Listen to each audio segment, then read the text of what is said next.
Ayaka sat at one of the tables, watching the other adventurers as they went about their day, either talking with their group members or eating food before they went out to take on the job. They should be finishing up orientation soon, right? Ayaka talked to herself, turning her head to see if she could spot the others. Due to having finished sooner compared to the others, Ayaka was waiting for them to get done having the guild employee show them around. After finishing the simulation against the monster, a giant lizard that spit fire, she had entered the portal after receiving her bracelet. Darlena had informed her that the others would be finishing shortly, making Ayaka want to just wait for the others inside the portal. After getting familiar with what the guild had to offer, she decided to hold off on grabbing a job until the others arrived. Now, she had to wait until they were finished taking a tour of the guild.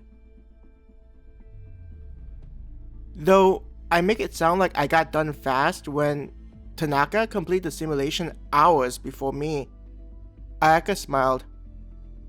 But, to be fair, that woman is a soldier, so it's understandable for her to get done so much sooner than I did. Ayaka tried to comfort herself. One thing she noticed was how her confidence improved after defeating the lizard, though the price that had to be paid was repeated painful deaths from the monster eating her. Thinking of the monster's teeth tearing into her over and over again made Ayaka wince. She imagined that the others had to go through a similar experience. But thanks to that, I know we'll be able to improve and get stronger regardless of the challenges ahead of us. Ayaka smiled as she lay her head on the table, feeling strange about not having to constantly be on alert due to the things from that night. Compared to having to walk for days through the forest, scared of getting discovered by monsters or people with malicious intent, the boredom of waiting for people in a group was a welcomed feeling. With such thoughts, Ayaka couldn't help but chuckle at the idea, remembering how being bored was a horrible thing. Back when she'd have to go to school and every day was normal, nearly identical with the prior one.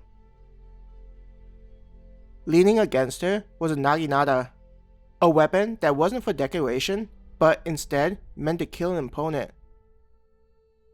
Seeing that the others with their weapons, I'm glad that I went with the Naginata. It allows me to keep some distance while still being able to defend myself if they get close.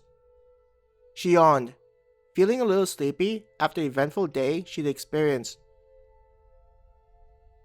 With the talk of sleep, Ayaka thought about whether they'd be able to earn enough to afford a room in the guild for the night. Though Darlena said that the cost was low, I still think that 60 guild points isn't something that we can easily earn for each of us. Ayaka muttered, feeling the wood on her cheek.